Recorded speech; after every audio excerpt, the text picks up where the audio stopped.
Hey y'all, wanted to do a quick video on form. The textbook has really good descriptions of the different form types in the section on the classical period, because that's when form becomes really important for composers, and when composers' sort of individual artistry has a lot to do with how they write music within those forms.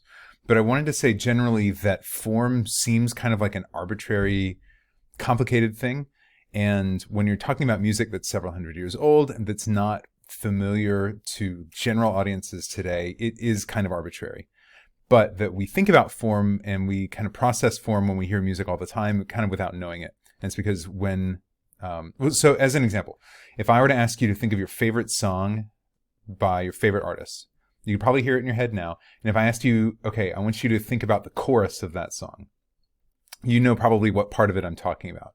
Or if I say there's an instrumental intro to the song, or if I say that there's a bridge in the middle of a song. Bridges may be more unfamiliar than the other terms that I've used. They are reserved for sections of talking about sections of the music that are different for interest in kind of the middle of a piece of music.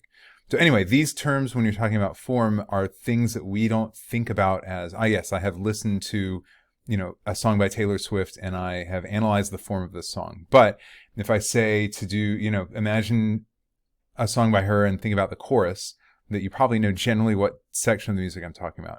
And it's the same kind of intuitive understanding that audiences of the 17 and early 1800s had of the forms that are discussed in the textbook.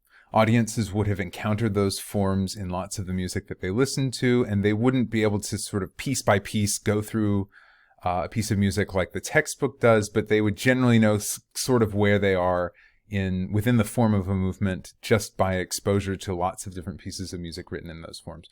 So form, as it's talked about in the textbook, is something that music theorists have come up with to kind of describe all of the music of that time.